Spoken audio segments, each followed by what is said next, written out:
Meu filho riu e disse: "Você sempre foi um peso na nossa vida, mãe. Fique em casa neste Natal." Eu respondi: "Então vou parar de pagar as prestações da sua casa que estão no meu nome." A sala inteira congelou em silêncio. E ele perguntou: "Quais prestações?"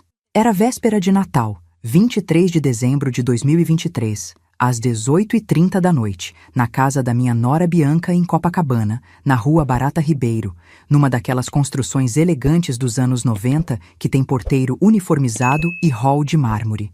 A família toda estava reunida na sala de estar. Meu filho Luiz, de 32 anos, minha nora Bianca, de 29, meus 2 netinhos, Isabela, de 8 e Miguel, de 5 anos, e eu, Regina dos Santos, de 68 anos, aposentada do Banco do Brasil depois de 40 anos de serviço leal. O cheiro de tender assando no forno se misturava com o perfume caro da Bianca, um desses importados que custam mais que meu salário de uma semana inteira. As luzes da árvore de Natal piscavam num ritmo hipnotizante, refletindo nos enfeites dourados que ela fazia questão de comprar todo ano nas lojas chiques de Ipanema. Os meninos brincavam no tapete persa, outro presente meu, diga-se de passagem, enquanto os adultos conversavam no sofá de couro italiano. Tudo começou quando Bianca, com aquele jeito superior dela, aquela postura de quem acha que nasceu em berço de ouro, anunciou os planos para o Réveillon. Ela estava sentada na poltrona principal, aquela de veludo azul que eu comprei para eles no ano passado, usando um vestido vermelho que custou mais de R$ 800. Eu sei porque vi a etiqueta quando ela esqueceu na sacola. Gente, este ano a gente vai passar o Réveillon na casa da minha família em Búzios, ela falou, mexendo no cabelo recém-pintado no salão, aqueles reflexos loiros que ela retoca a cada 2 meses. Vai ser na casa de praia da minha tia Sônia, aquela com piscina e churrasqueira na varanda. Vai ter fogos na praia, a família toda reunida. Ela fez uma pausa, me olhou com aquele sorriso falso que eu já conhecia tão bem e completou. Dona Regina, a senhora entende, né? É família mesmo, sangue do sangue. A senhora pode ficar tranquila aqui em casa, assistindo a Globo, fazendo sua ceinha. Senti meu coração apertar dentro do peito, como se alguém tivesse dado um nó. 40 anos criando esse menino sozinha, depois que o pai dele nos abandonou quando eu estava grávida de 6 meses. E agora eu era tratada como uma estranha. Mas engoli seco, respirei fundo, tentei manter a compostura. Afinal, era véspera de Natal. As crianças estavam ali. Mas o pior ainda estava por vir. Luiz, meu filho, meu único filho, sentado naquele sofá de couro que eu comprei para eles com o 13º do ano passado, deu uma risada. Não foi uma risadinha nervosa, não. Foi uma gargalhada debochada, daquelas que fazem a pessoa se sentir pequenininha. "É mãe", ele disse, esparramado no sofá que nem um adolescente malcriado. "Para de drama. Você sempre foi um peso na nossa vida mesmo. Fica em casa neste Natal, assiste suas novelas, faz sua comidinha. A gente precisa de um tempo para ser família, entende?" Bianca soltou uma risadinha maldosa e cobriu a boca com a mão, como se estivesse tentando esconder que estava achando graça da situação. Os netinhos pararam de brincar e ficaram olhando para mim com aqueles olhinhos confusos, sem entender direito o que estava acontecendo. E eu? Nossa, gente, eu senti uma raiva subir que nem fogo pelo peito, uma mistura de dor, indignação e revolta que quase me fez passar mal. As mãos começaram a tremer, o coração disparou. E eu senti aquele gosto amargo na boca que sempre vem quando a gente fica muito nervosa. 40 anos me matando de trabalhar, saindo de casa às 6 da manhã para pegar o ônibus lotado, aguentando o chefe grosseiro, guardando cada centavinho para dar uma vida boa para esse menino, e ele me chama de peso, na frente da nora e dos próprios filhos. Foi aí que uma calma estranha tomou conta de mim. Sabe aquela hora que a gente fica tão indignada que para de sentir qualquer coisa? Eu me levantei devagar da cadeira, arrumei minha blusa, olhei bem nos olhos do meu filho e falei, com uma voz que nem eu sabia que tinha. "Então tá bom, Luiz. Se eu sou um peso na vida de vocês, vou facilitar as coisas. Vou parar de pagar as prestações da sua casa que estão no meu nome." Gente, o silêncio que desceu naquela sala foi de cortar com faca. Bianca ficou branca que nem papel de carta, a boca meio aberta, como se tivesse visto um fantasma. Miguel parou no meio da brincadeira com o carrinho. Isabela me olhou com aqueles olhos grandes, sem entender nada. E Luiz? Meu filho me olhou com aquela cara de quem acabou de acordar de um sonho, totalmente perdido. Que prestações, mãe? Nesse momento exato, eu percebi uma coisa que me gelou até os ossos. Meu próprio filho, meu único filho, não fazia a menor ideia de como tinha conseguido aquela casa linda de 3 quartos em Copacabana, com vista para a praia, avaliada em mais de R$ 1.200.000. Ele realmente achava que tinha conquistado tudo sozinho com o salário de analista de sistemas dele, que na época não passava de R$ 4.000. Meu coração disparou ainda mais. Minhas mãos tremeram tanto que tive que segurar na mesa de centro para não perder o equilíbrio. 40 anos de sacrifício, de abrir mão de tudo pela felicidade dele. E meu filho não sabia nem como tinha conquistado o teto onde criava os próprios filhos. Como assim que prestações, Luiz? Bianca perguntou, e pela primeira vez desde que eu a conhecia, ela parecia genuinamente preocupada, não superior. Olhei para os dois, para aqueles 2 adultos que viviam numa bolha de fantasia, e pensei, meu Deus, o que foi que eu criei? Mas o que eu ainda não sabia era que aquela véspera de Natal seria apenas o começo de uma descoberta que mudaria tudo para sempre. Se você já passou por alguma situação parecida com família, deixe seu comentário contando o que você faria no meu lugar. E me conta de onde você está assistindo. Quero saber se tem mais gente passando por isso. Brasil afora. Deixa eu voltar um pouco no tempo e contar como cheguei até aquele momento devastador na véspera de Natal. Porque vocês precisam entender que essa história não começou do nada. Foi uma construção lenta, de anos e anos de pequenos sinais que eu ignorei, achando que era só coisa da minha cabeça.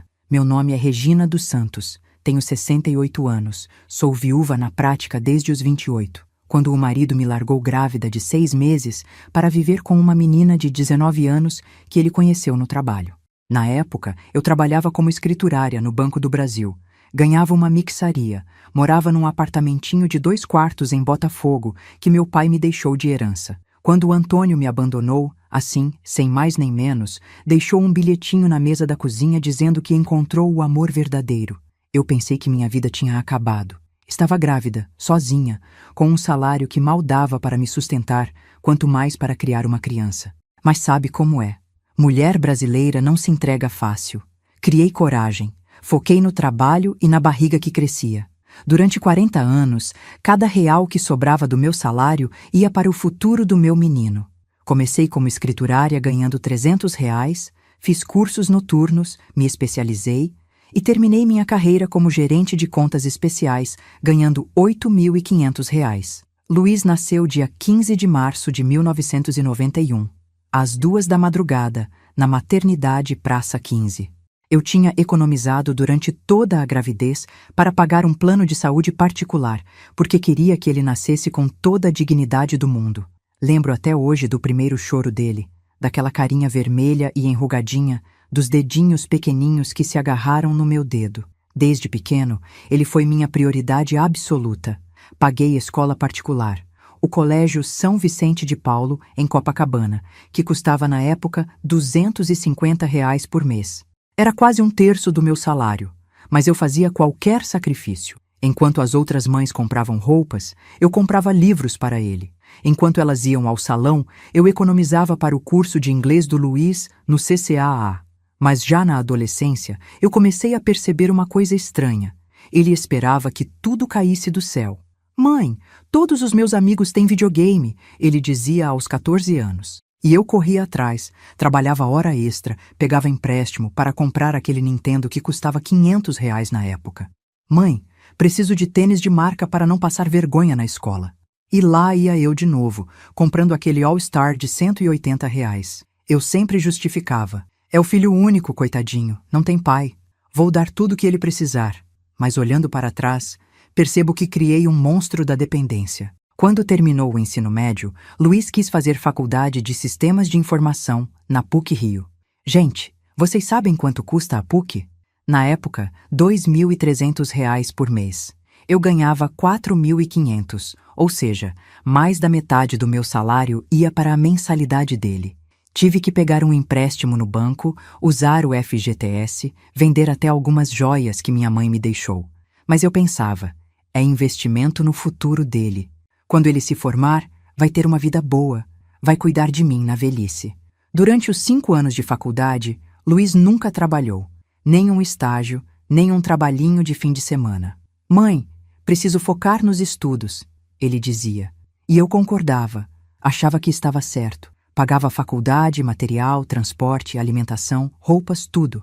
Quando ele se formou, em 2014, conseguiu um emprego numa empresa de tecnologia em Botafogo, ganhando R$ 3.500. Eu fiquei tão orgulhosa.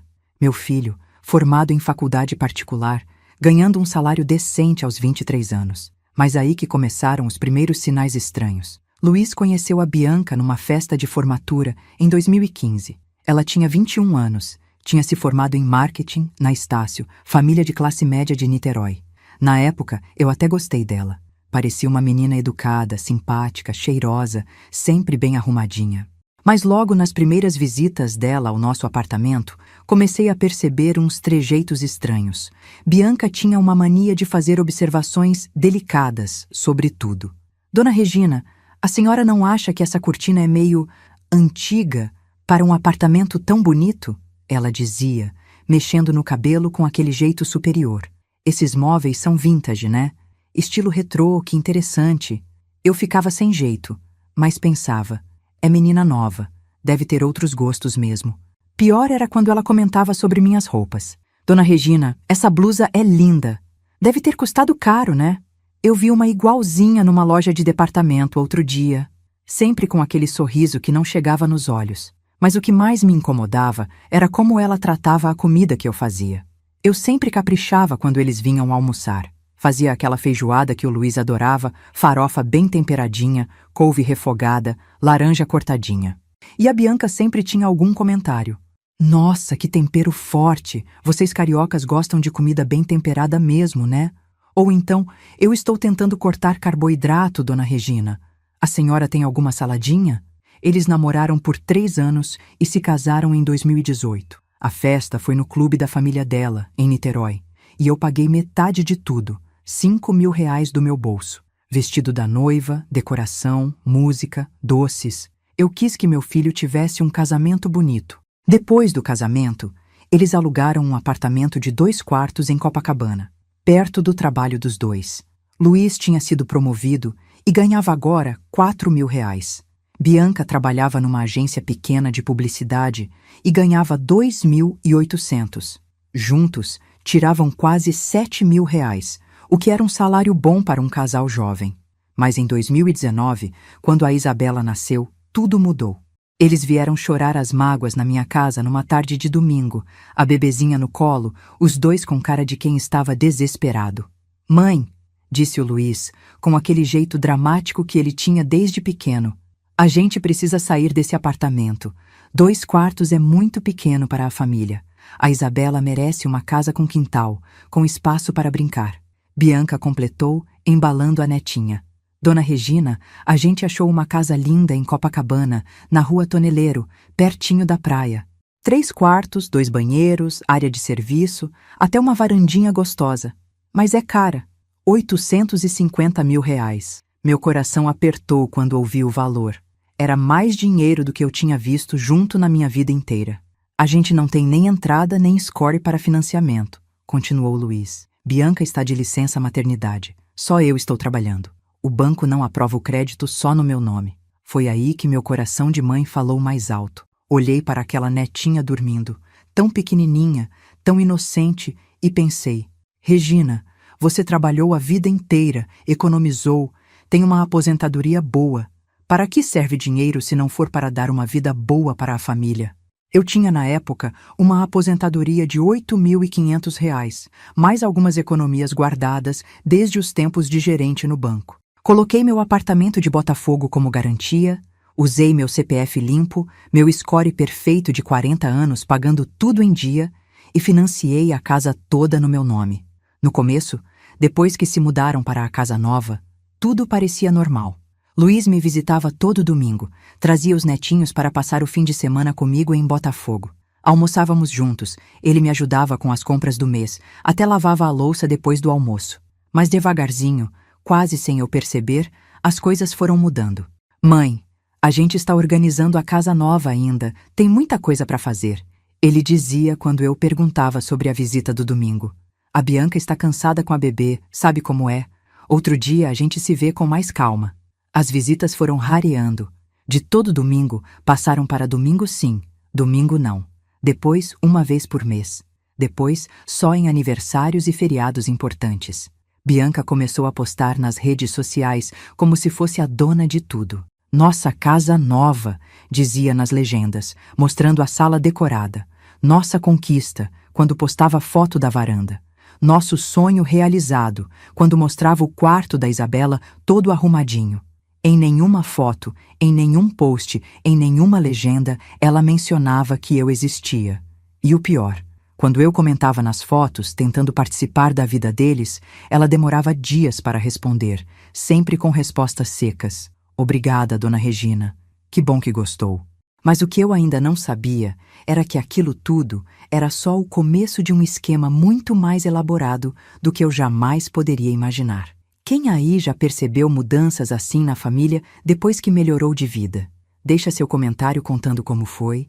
Quero saber se só acontece comigo ou se é mais comum do que parece. Foi em agosto de 2021, numa terça-feira quente e abafada, que comecei a suspeitar que alguma coisa estava muito errada. Eu tinha ido renovar o seguro do meu apartamento na corretora da dona Marlene, ali na rua Voluntários da Pátria, em Botafogo. Ela é uma senhora de uns 70 anos, dessas antigas, meio chatinha com papelada, mas honesta que só. Estava sentada na cadeira de plástico da salinha apertada dela, cheirando aquele cheiro de papel velho e café requentado, quando ela mexeu no computador e franziu a testa. Dona Regina, ela disse, ajeitando os óculos de grau grosso na ponta do nariz. Aqui no sistema está aparecendo que a senhora tem 2 propriedades registradas no seu nome. Quer incluir a casa de Copacabana também no seguro? Vai sair mais barato fazer tudo junto. Senti um frio na barriga. Como assim, dona Marlene? Que casa de Copacabana? Ela virou a tela do computador para mim. Lá estava, claro como água. Regina dos Santos, CPF 123.456, Rio 8900, proprietária de um apartamento na Rua Voluntários da Pátria, 450, e de uma casa na Rua Toneleiro, 1247, Copacabana. Mas isso não está certo, eu falei, sentindo o coração começar a acelerar. Essa casa é do meu filho e da minha nora. Dona Marlene me olhou por cima dos óculos com aquela cara de quem já viu muita coisa na vida. Minha filha, aqui no sistema oficial da Receita Federal está dizendo que a senhora é a proprietária.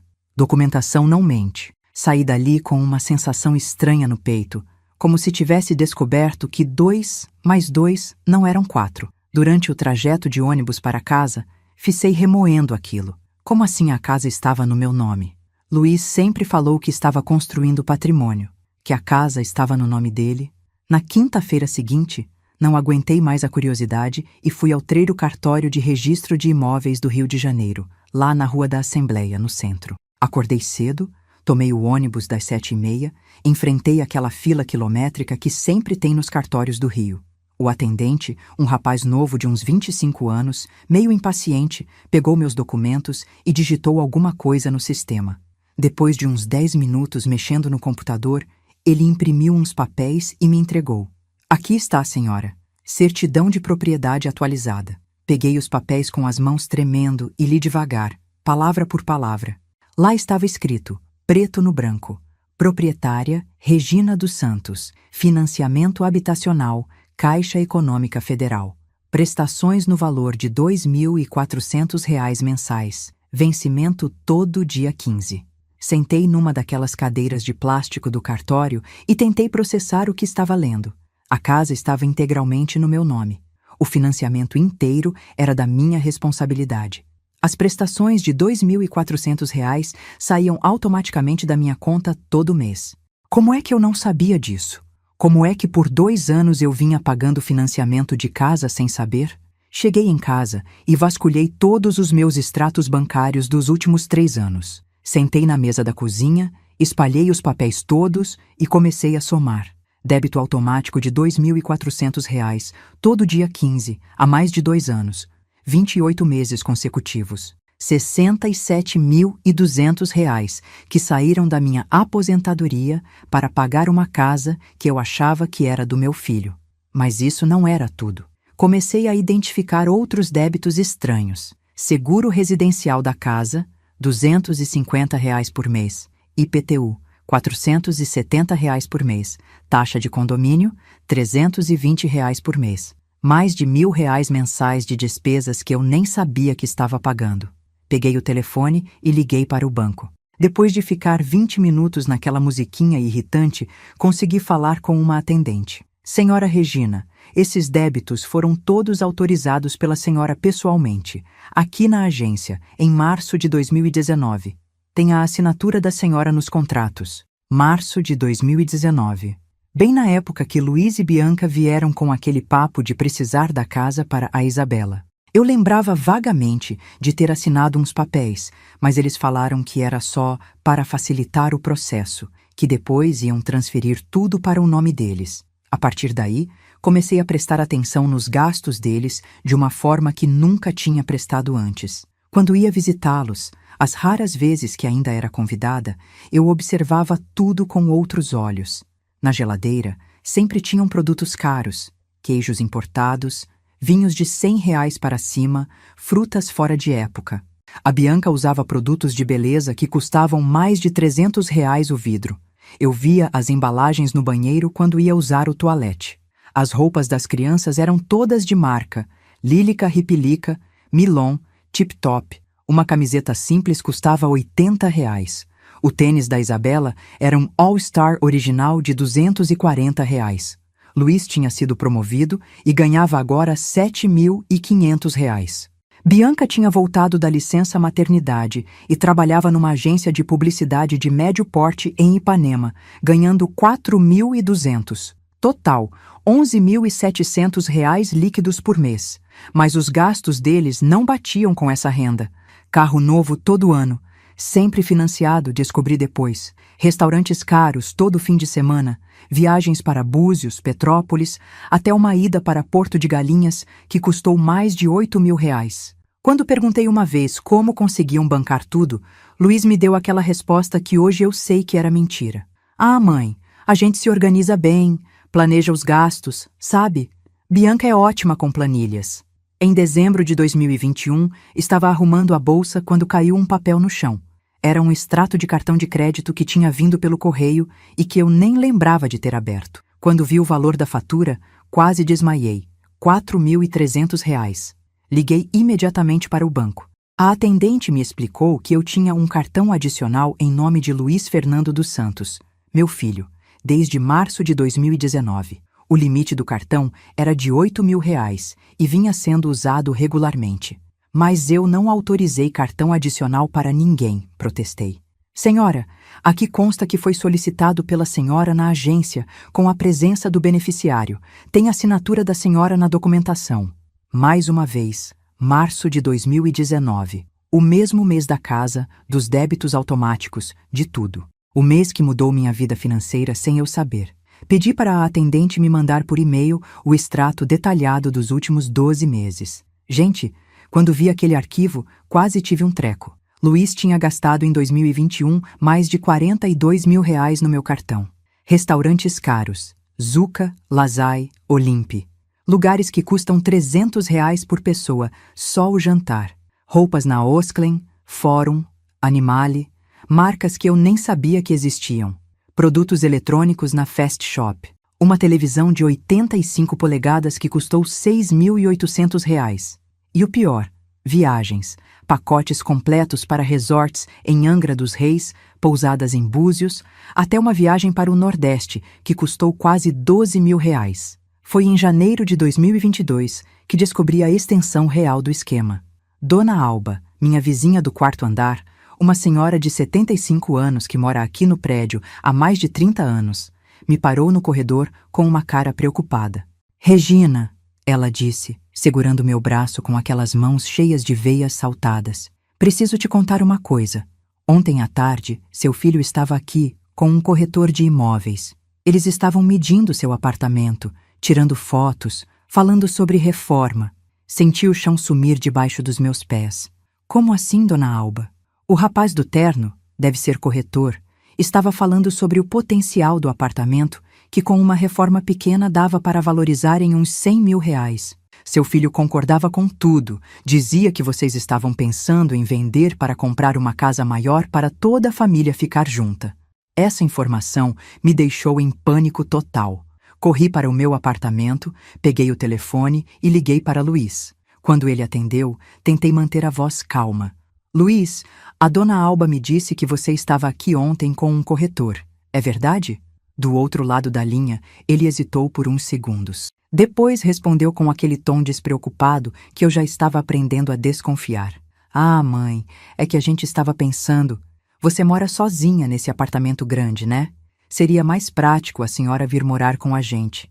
Aí, a gente podia vender seu apartamento e comprar uma casa maior, com quintal para as crianças, sabe? Mas, Luiz, esse apartamento é minha segurança. É tudo que tenho. Mãe, para de ser dramática.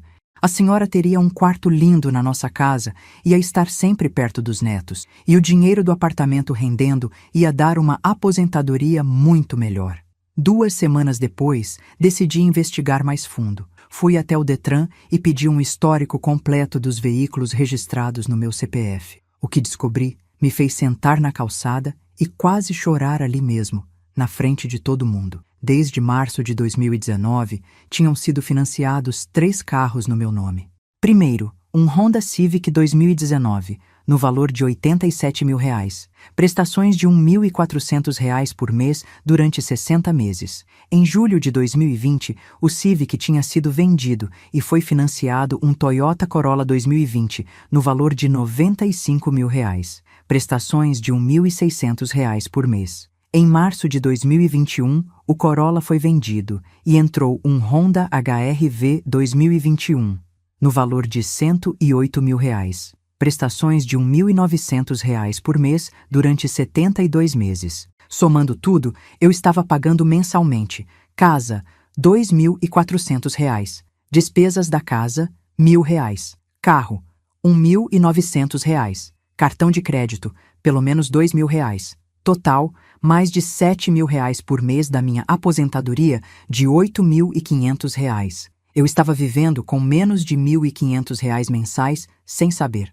Continuei investigando e descobri que eles tinham incluído a família inteira no meu plano de saúde empresarial do banco, que mesmo depois da aposentadoria eu mantinha pagando R$ 600 por mês. Luiz, Bianca, Isabela e Miguel.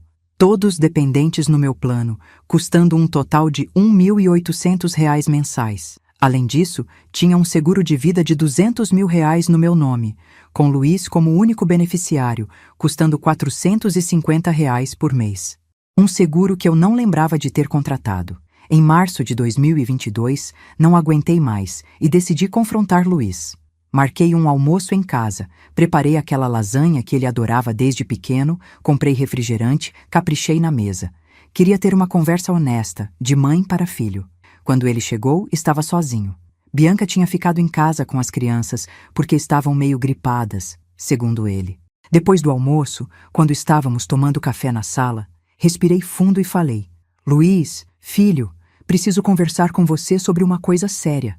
Ele me olhou com aquela cara desconfiada, como se soubesse o que estava vindo. Que foi, mãe? Filho, eu descobri que a casa está no meu nome. O financiamento, o IPTU, o seguro, tudo sai da minha conta. Você me disse que estava no seu nome. Luiz não negou. Simplesmente deu de ombros e falou: E daí, mãe? A senhora tem um CPF limpo, score alto, aposentadoria boa. Foi mais fácil fazer no seu nome, mas a casa é nossa mesmo. Luiz, mas eu estou pagando praticamente minha aposentadoria inteira para sustentar a vida de vocês. Sobra quase nada para mim. Foi aí que ele mostrou uma faceta que eu nunca tinha visto. Mãe, a senhora já viveu, já aproveitou a vida, trabalhou, se divertiu. Agora é nossa vez. A senhora já fez sua parte. Essas palavras me gelaram. Como assim já fiz minha parte? A senhora nos criou, me deu educação. Agora é hora de a gente viver nossa vida. A senhora podia vir morar com a gente, seria muito melhor. Aí a gente vende esse apartamento, compra uma casa maior e todo mundo fica feliz. E se eu não quiser vender o apartamento? Luiz me olhou com uma frieza que eu nunca tinha visto nos olhos dele. Mãe, pare de ser egoísta. Pensa nos seus netos. Eles merecem uma casa boa, escola boa, vida boa. A senhora vai deixar o futuro das crianças de lado por causa de um apartamento velho?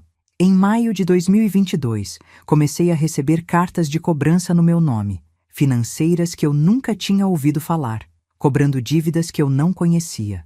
Liguei para uma delas e descobri que Luiz tinha feito um empréstimo de R$ 25 mil usando meus dados como avalista. Mas eu não assinei nada, protestei. Senhora, aqui temos a assinatura da senhora, reconhecida em cartório, autorizando seu filho a fazer empréstimos em seu nome em caso de emergência médica familiar.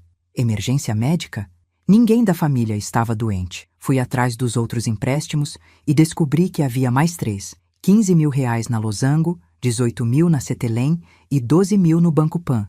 Total, R$ 70 mil em empréstimos que eu não sabia que existiam, comprometendo ainda mais minha aposentadoria. Em junho, a bomba final explodiu. Recebi uma carta do banco comunicando que meu apartamento estava sendo usado como garantia para um empréstimo de R$ 100 mil que Luiz havia solicitado para a reforma da casa da família. Corri para o banco em desespero. O gerente, um homem de uns 45 anos, me mostrou todos os documentos. Tinha minha assinatura em tudo. Procuração dando poderes para Luiz movimentar minha conta, usar meus bens como garantia, fazer empréstimos em meu nome. Senhora Regina, ele disse com tom compreensivo, pela nossa política, quando alguém dá procuração assim ampla para um filho, geralmente é porque tem algum problema de saúde, dificuldade para se locomover. Eu não tenho problema nenhum, gritei, sem conseguir controlar a voz. Foi aí que entendi a extensão completa do golpe. Eles tinham me feito assinar papéis ao longo de 3 anos, sempre com desculpas diferentes, sempre dizendo que era para facilitar, para agilizar, para não ter burocracia. E eu, confiando cegamente no meu filho, assinei tudo. Sentei com uma calculadora e somei tudo que descobri, saindo da minha aposentadoria mensalmente.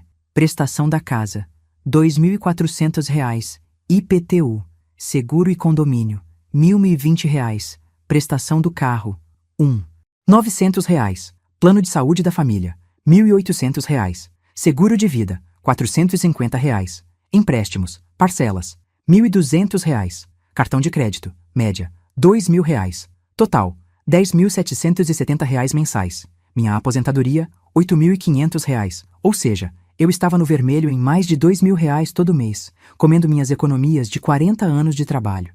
Patrimônio comprometido. Casa em Copacabana, R$ 1.200 no meu nome, eu pagando. Apartamento em Botafogo, 650.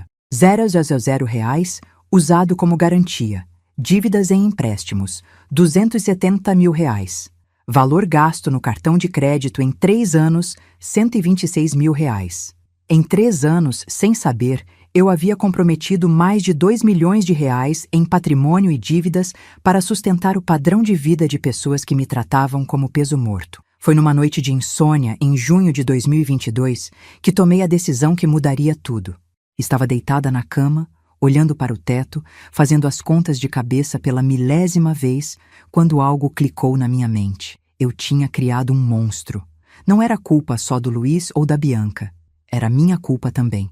Por 40 anos, eu tinha ensinado para meu filho que ele podia ter tudo sem trabalhar para conquistar, que eu sempre estaria ali para resolver os problemas dele, que meu papel na vida era servir.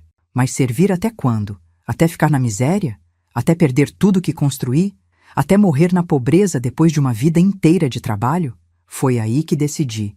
Ia dar um ultimato, uma última chance para eles entenderem o que estavam fazendo comigo. Se não funcionasse, eu tomaria as medidas necessárias para me proteger.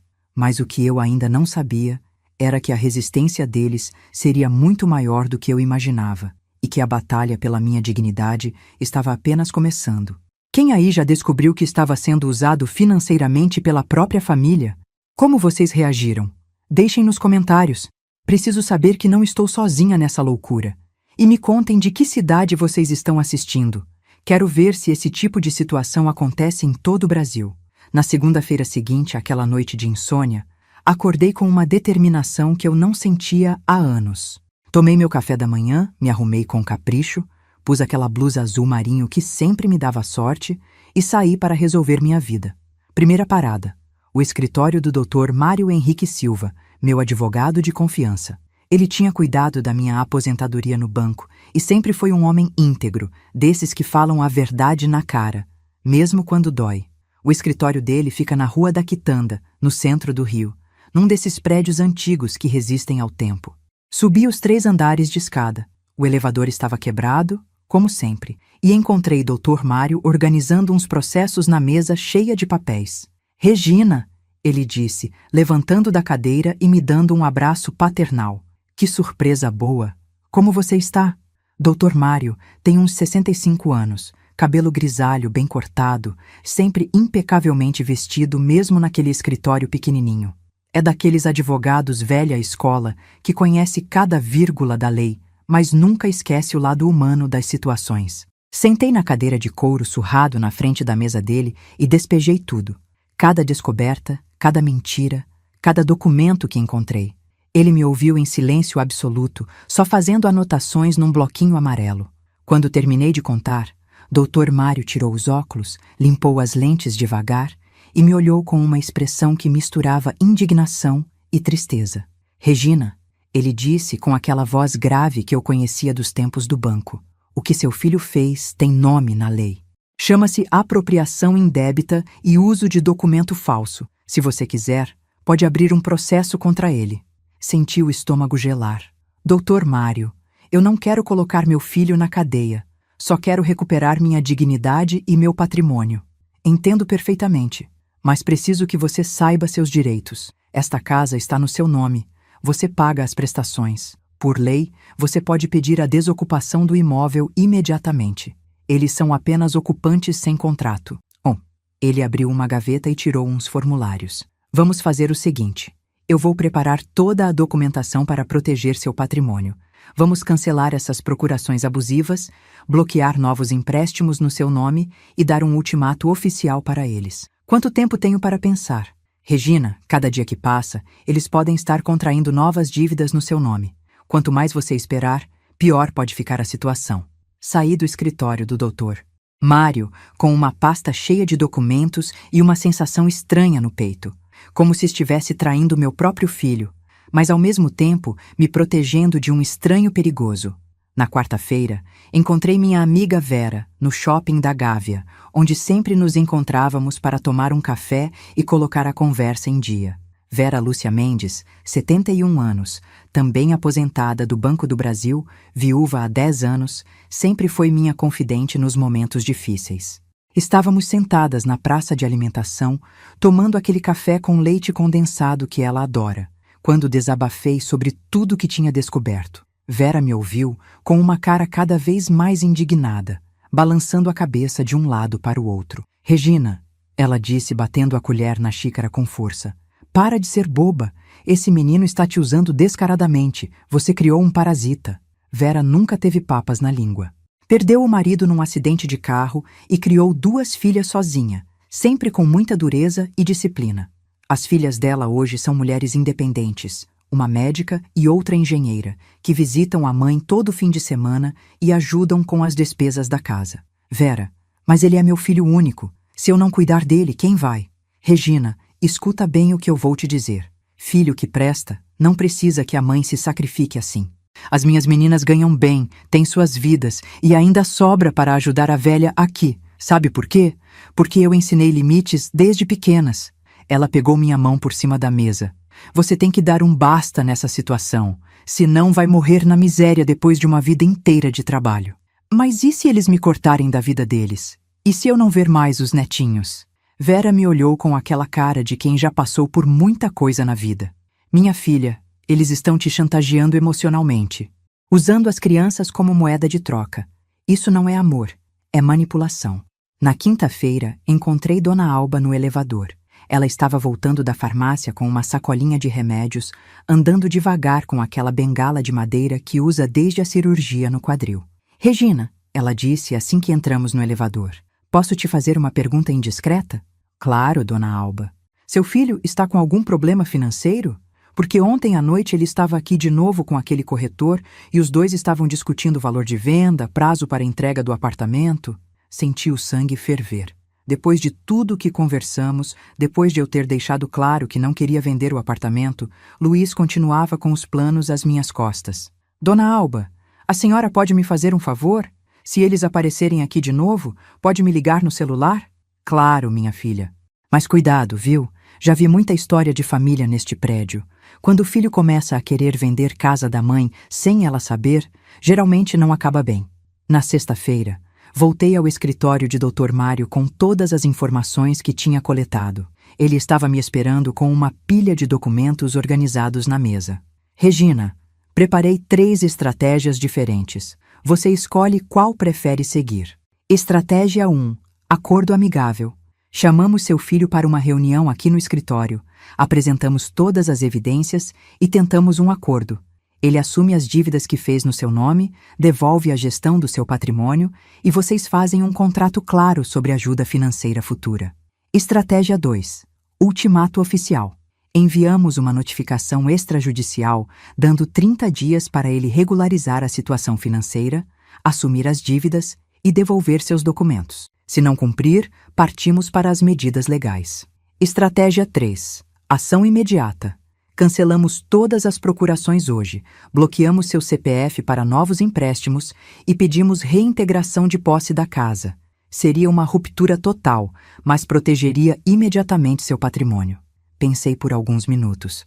Dr. Mário, vou tentar a estratégia 1. Quero dar uma última chance para ele entender a gravidade da situação. Perfeito.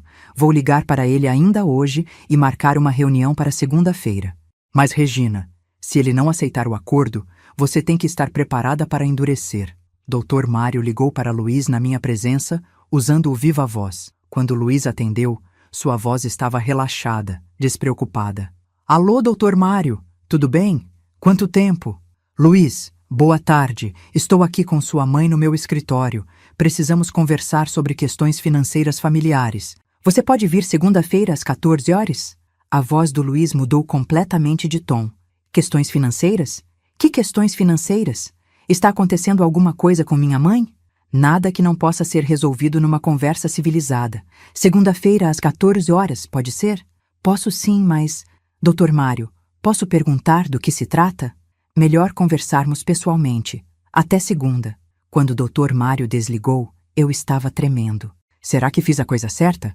Regina, você está fazendo o que deveria ter feito há 3 anos, protegendo seu futuro. Durante o fim de semana, Dr. Mário e eu organizamos toda a documentação que seria apresentada a Luiz. Ele preparou uma pasta com extratos bancários mostrando todos os débitos automáticos, contratos de financiamento da casa no meu nome, histórico de veículos financiados no meu CPF, faturas de cartão de crédito com gastos detalhados, comprovantes de empréstimos feitos sem meu conhecimento, cálculo total do patrimônio comprometido. Regina, Dr. Mário disse enquanto organizávamos tudo. Quando seu filho vir isso tudo junto, de forma organizada, vai ser impossível negar ou minimizar. Ou ele assume a responsabilidade, ou fica claro que está agindo de má fé. No domingo, decidi fazer algo que estava evitando há semanas. Conversar honestamente com Isabela e Miguel sobre a situação. Não todos os detalhes, é claro, mas o suficiente para eles entenderem que a vovó estava passando por um momento difícil. Liguei para a casa deles e pedi para falar com as crianças. Bianca atendeu com aquele tom falso de sempre. Oi, dona Regina! As crianças estão brincando. Quer que eu chame? Quero sim, Bianca. Preciso falar com elas. Primeiro falei com a Isabela, que aos 8 anos já entende bastante coisa. Vovó, por que você não vem mais aqui em casa todo domingo? Filha, a vovó está resolvendo umas coisas importantes, mas eu amo muito vocês, tá? Independente do que aconteça, a vovó sempre vai amar vocês. Está tudo bem, vovó? Você parece triste. Estou resolvendo uns problemas de adulto, minha princesa. Mas logo tudo vai ficar bem. Depois falei com Miguel, que aos 5 anos fez uma pergunta que partiu meu coração. Vovó, papai falou que você está doente. É verdade? Não estou doente, meu amor. Quem disse isso? Papai falou para a mamãe que você anda meio confusa, que às vezes pessoas idosas ficam assim. Nesse momento, entendi que eles estavam preparando o terreno para me desacreditar. Se eu tomasse medidas drásticas, diriam que eu estava confusa, senil, não sabia mais o que estava fazendo. Na noite de domingo, liguei para Dr. Mário em casa, coisa que só fazia em emergências. Doutor, eles estão dizendo para as crianças que estou doente, confusa. Se eu confrontar eles amanhã e a coisa ficar feia, vão usar isso contra mim. Regina, por isso mesmo que precisamos da reunião aqui no escritório, com tudo documentado. Se tentarem questionar sua capacidade mental, temos provas de que você identificou sozinha um esquema financeiro complexo. Pessoa confusa não faz esse tipo de investigação. O senhor acha que vão aceitar o acordo? Sinceramente, acho que vão tentar negar tudo, minimizar e jogar a culpa em você. Pessoas que fazem esse tipo de coisa raramente assumem a responsabilidade facilmente. E se for assim, aí você vai saber que não tem mais filho. Tem um estranho que está usando seu amor maternal contra você. Essas palavras doeram, mas eu sabia que Dr. Mário estava certo. Era hora de descobrir se ainda restava alguma coisa do menino que criei, ou se ele tinha se transformado completamente numa pessoa que eu não reconhecia. Segunda-feira, 11 de julho de 2022. Acordei às 5h30, mesmo sem o despertador tocar. Tomei um banho demorado, escolhi minha roupa com cuidado, um conjunto azul marinho que sempre me dava confiança, e saí de casa às 13h para chegar com antecedência ao escritório.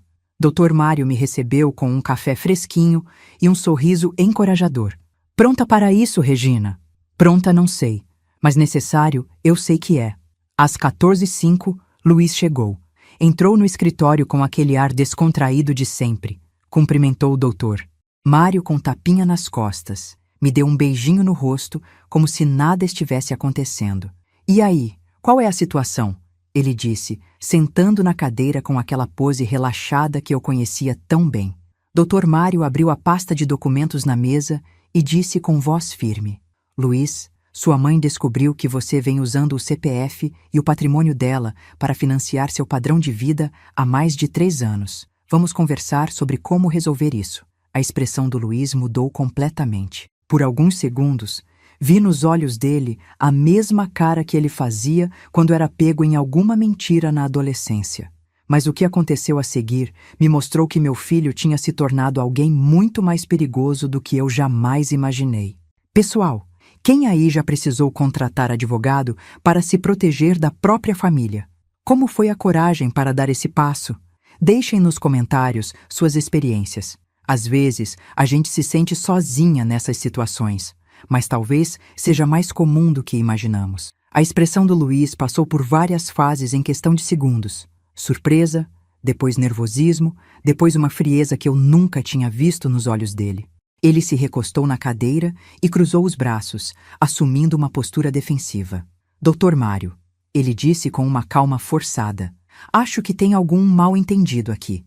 Minha mãe às vezes fica meio confusa com essas questões financeiras. Dr. Mário o interrompeu imediatamente, abrindo a primeira pasta. Luiz, não há confusão nenhuma. Sua mãe fez uma investigação minuciosa e descobriu exatamente o que você vem fazendo. Quer ver as evidências? Ele espalhou na mesa os extratos bancários, contratos de financiamento, faturas de cartão, uma pilha de papéis que contava a história completa dos últimos 3 anos. Casa financiada no nome dela, prestações de R$ 2.400, carros financiados no CPF dela, prestações de R$ 1.900, empréstimos feitos sem o conhecimento dela, totalizando R$ 70 mil em dívidas. A cada documento que Dr. Mário mostrava, Luiz ia ficando mais vermelho. Mas em vez de demonstrar arrependimento ou vergonha, ele começou a mostrar irritação. Peraí, ele disse levantando a voz pela primeira vez. Minha mãe autorizou tudo isso. Ela assinou todos os papéis.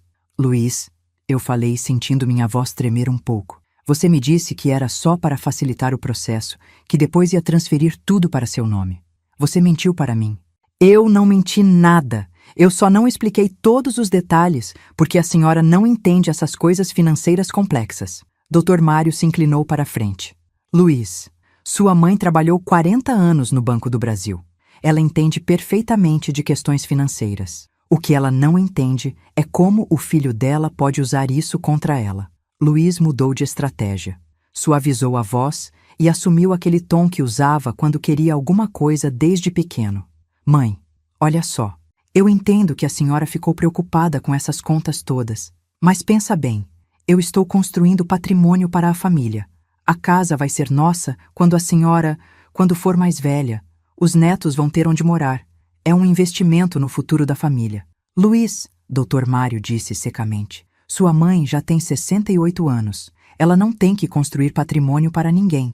Ela tem que preservar o que já construiu em 40 anos de trabalho. Mas, Dr. Mário, família é isso. Um ajuda o outro. Minha mãe sempre me ajudou. Ajudar é uma coisa, eu interrompi, sentindo uma coragem que não sabia que tinha. Usar é outra. Você está gastando mais da minha aposentadoria do que eu ganho. Estou comendo minhas economias para sustentar a vida de vocês. A senhora está exagerando. Luiz! Dr. Mário bateu a mão na mesa, fazendo todos os papéis tremularem.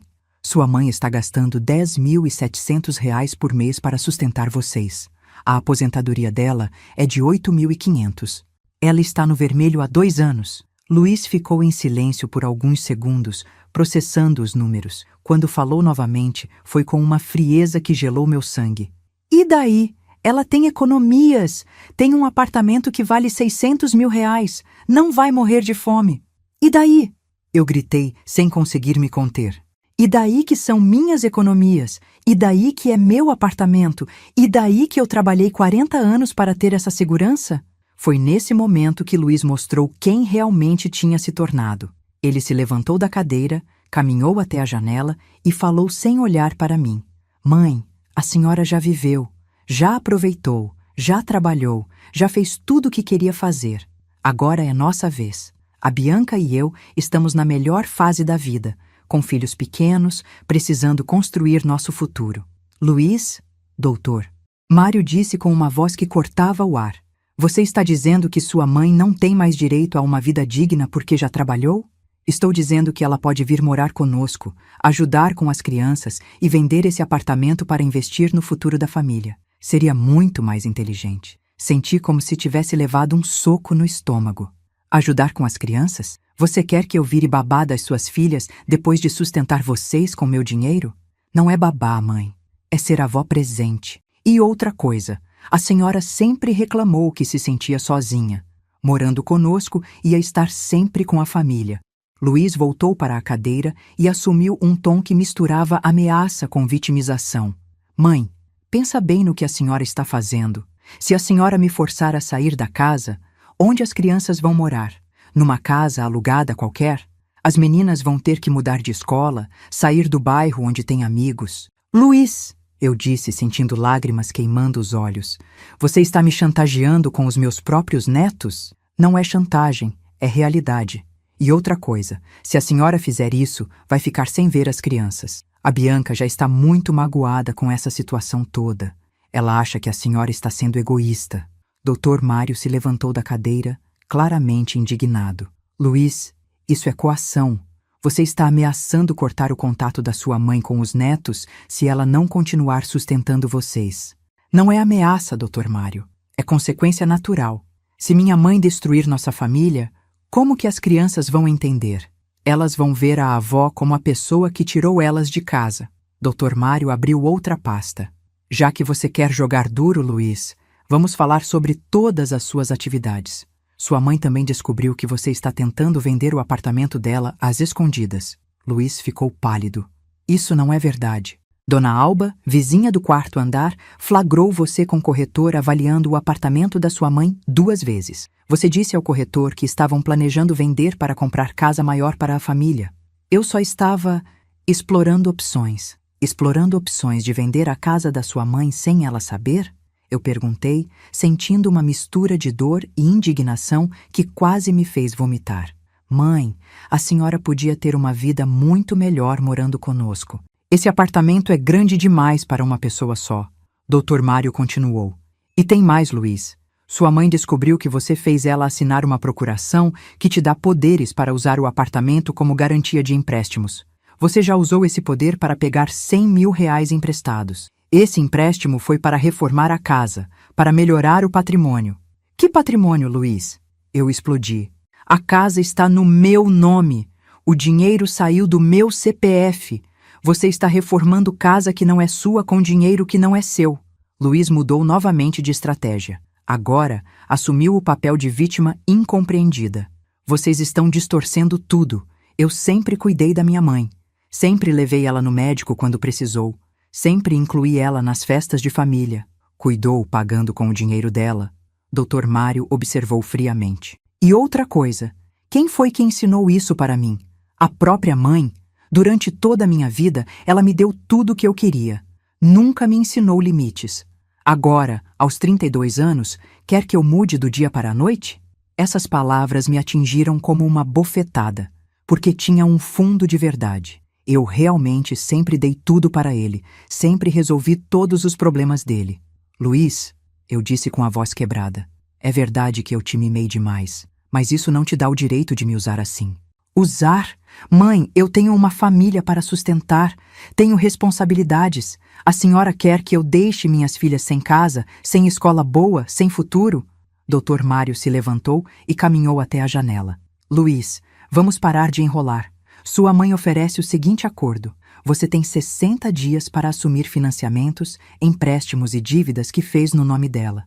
Se não conseguir, ela vai cancelar todas as procurações e pedir reintegração de posse da casa. 60 dias? Impossível. Não tenho como assumir tudo isso em 60 dias. Então, você admite que fez dívidas que não consegue pagar? Luiz ficou vermelho de raiva. Admito que construí uma vida baseada na colaboração da minha mãe, colaboração que ela sempre ofereceu voluntariamente. Voluntariamente? Eu me levantei da cadeira tremendo de raiva. Você me enganou, me fez assinar papéis dizendo que era uma coisa quando era outra. Isso não é colaboração, é golpe. Golpe? Minha própria mãe está me acusando de golpe? Se a carapuça serviu, é porque cabe. Dr. Mário disse secamente. Sabe de uma coisa? Luiz disse, levantando da cadeira com uma expressão de desprezo que jamais esquecerei. Vocês querem guerra? Vão ter guerra. Minha mãe pode pedir reintegração de posse, pode cancelar tudo, mas vai perder os netos para sempre. A Bianca nunca mais vai deixar as crianças se aproximarem de alguém que destruiu nossa família. Luiz! Eu gritei, sentindo o coração despedaçar. Não, mãe. A senhora escolheu o lado dela. Escolheu dinheiro sobre família. Agora aguenta as consequências. Ele caminhou até a porta, parou e se virou para me olhar uma última vez. A senhora tem 68 anos, mãe. Quantos anos a senhora acha que ainda tem? Vale a pena passar o resto da vida sozinha por causa de dinheiro? A porta bateu com força, deixando o Dr. Mário e eu em silêncio absoluto. Chorei por 10 minutos. Chorei pela perda do filho que pensei que tinha criado. Chorei pelos netos que podia perder. Chorei pelos 40 anos de sacrifícios que pareciam ter sido em vão. Mas quando parei de chorar, algo extraordinário aconteceu. Senti uma calma que não experimentava há anos. Uma clareza absoluta sobre o que precisava fazer. Dr. Mário, eu disse, enxugando os olhos com um lenço de papel que ele me ofereceu.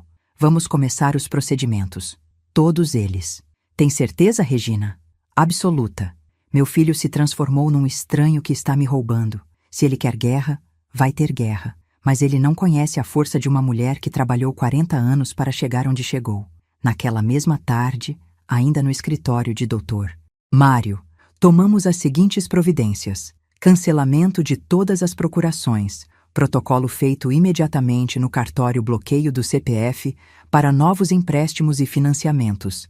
Notificação extrajudicial para desocupação da casa em 30 dias. Cancelamento do cartão adicional em nome de Luiz, alteração da conta bancária para evitar débitos não autorizados. Luiz vai receber a notificação amanhã, Dr. Mário explicou.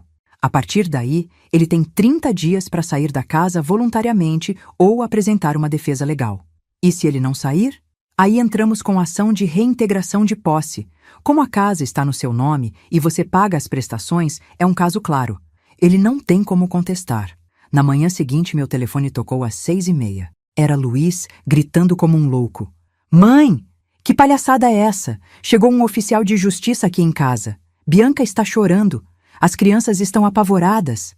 Luiz, eu disse com uma calma que surpreendeu até a mim mesma. Você escolheu esse caminho quando decidiu me ameaçar com os netos ontem. A senhora está louca? Vai jogar os próprios netos na rua? Eu não estou jogando ninguém na rua. Estou retomando minha propriedade que você usou sem permissão. Isso não vai ficar assim. Vou provar que a senhora está senil, que não tem capacidade para tomar essas decisões. Pode tentar, meu filho, mas vai ser difícil provar que uma pessoa senil conseguiu descobrir um esquema financeiro que você tentou esconder durante 3 anos. Ele desligou o telefone na minha cara. Durante as próximas 2 semanas, recebi ligações de vários parentes tentando me fazer mudar de ideia. Prima Sandra, tio José, até a comadre da Bianca, todos com o mesmo discurso. Regina, você não pode fazer isso com seus próprios netos. Regina, família é família. Essas coisas se resolvem conversando. Regina, você está sendo muito radical. Mas eu tinha uma resposta para todos. Onde vocês estavam quando eu estava sendo roubada há 3 anos? Por que ninguém se incomodou quando Luiz me chamou de peso na véspera de Natal?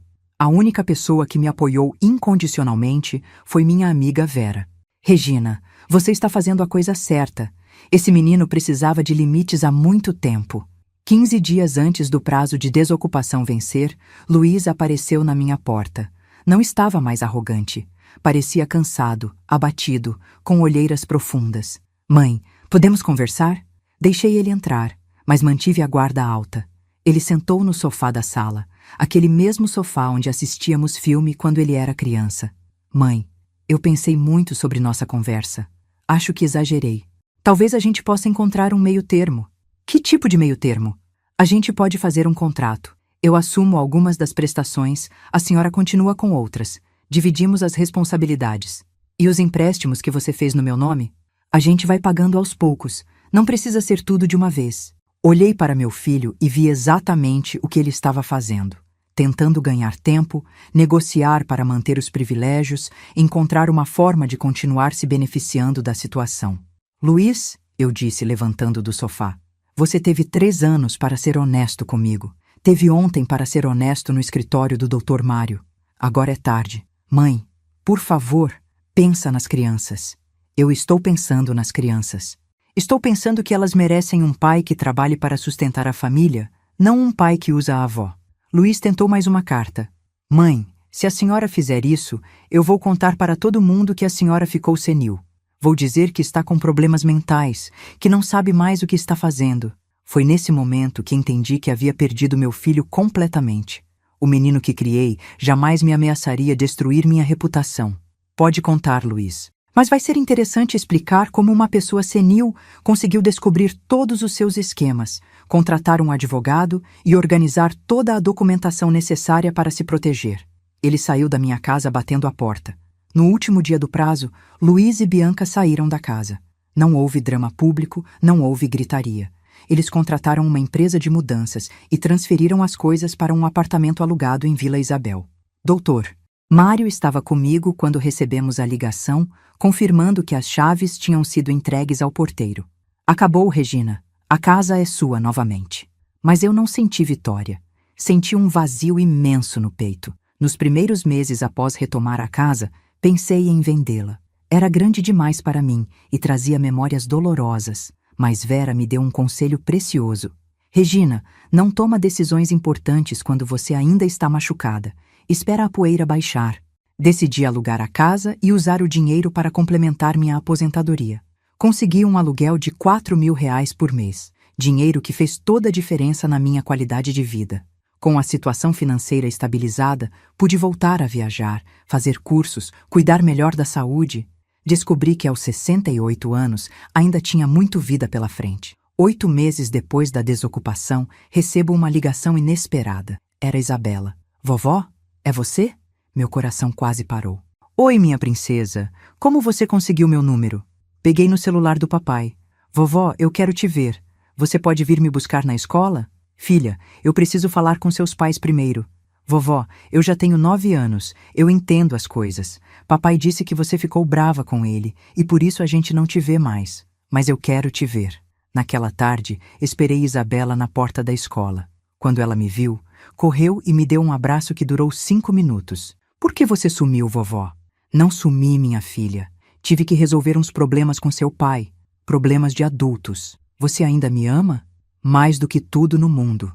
2 semanas depois, Luiz me ligou. Sua voz estava diferente. humilde, cansada. Mãe, posso ir aí em casa? Quero conversar com a senhora. Quando ele chegou, estava claramente passando dificuldades. Roupa amarrotada, barba por fazer, carro mais simples. Mãe, eu preciso pedir desculpas. Por que exatamente? Por tudo. Por ter usado a senhora, por ter mentido, por ter ameaçado cortar o contato com as crianças. Ele pausou, respirou fundo. A senhora estava certa em tudo. O que mudou? A realidade bateu. Sem o dinheiro da senhora, descobri que nosso padrão de vida era insustentável. Tive que cortar gastos, vender coisas, mudar as meninas de escola. Ele me olhou com lágrimas nos olhos. Entendi que estava vivendo uma mentira. Luiz, eu disse sentando ao lado dele no sofá. Você sabe qual foi meu maior erro? Qual? Te dar tudo sem te ensinar o valor do esforço, te proteger de todas as consequências sem te deixar aprender com os erros. E o meu maior erro foi achar que meu amor por você me dava o direito de ser sustentado por você para sempre. Ficamos em silêncio por alguns minutos. Mãe, a senhora pode me perdoar? Já perdoei, filho. Mas perdoar não significa esquecer. E definitivamente não significa voltar ao que era antes. Estabeleci limites claros para nossa relação. Independência financeira. Luiz teria que se sustentar sozinho. Transparência total. Nada de empréstimos, garantias ou favores sem discussão clara. Respeito. Nunca mais seria tratada como peso ou obrigação. Acesso aos netos. Independente de qualquer conflito familiar. A casa continua alugada? Eu expliquei. O dinheiro está me dando segurança e qualidade de vida. Se um dia você estiver em condições reais de comprar, conversamos. Hoje, quase 2 anos depois, nossa relação está num ponto de equilíbrio. Luiz aprendeu a viver dentro de suas possibilidades. Bianca, que no início me culpava por tudo, acabou entendendo que eu fiz o que precisava fazer para me proteger. As crianças me visitam todo fim de semana. Almoçamos juntos uma vez por mês, mas agora é diferente. Sou tratada com respeito, não como uma obrigação. E eu? Aprendi que amor sem limites vira desrespeito, que bondade sem fronteiras vira exploração, que às vezes é preciso ser dura para ser justa. Mais importante, aprendi que nunca é tarde para recomeçar. Aos 70 anos, estou vivendo a melhor fase da minha vida. Tenho independência financeira, saúde, relacionamentos saudáveis e a satisfação de ter ensinado uma lição valiosa para meu filho. A casa que tanto conflito causou hoje gera renda para minha aposentadoria. O apartamento que quase perdi continua sendo meu lar seguro. E os netos que usaram para me chantagear hoje me amam e me respeitam genuinamente. Às vezes, a melhor herança que podemos deixar para nossos filhos não é dinheiro ou patrimônio. É ensiná-los a serem pessoas decentes, mesmo que a lição doa. É mostrar que amor verdadeiro inclui limites, respeito e reciprocidade. Luiz hoje é um homem melhor do que era há 2 anos. Mais responsável, mais maduro, mais grato. E, ironicamente, nossa relação está mais forte agora do que quando ele dependia financeiramente de mim. Como disse minha amiga Vera, Regina, você não perdeu um filho parasita, você recuperou um filho homem. E sabe de uma coisa? Ela estava completamente certa. Se essa história tocou seu coração, se você já passou por algo parecido ou conhece alguém que viveu situação similar, deixe seu comentário contando de onde você está assistindo e o que sentiu. Compartilhe este vídeo com alguém que precisa ouvir essa mensagem de que nunca é tarde para recuperar nossa dignidade. Se inscreva no canal para mais histórias reais de superação e força feminina. E assista agora a próxima história que está passando na sua tela. Tenho certeza que vai te emocionar tanto quanto essa.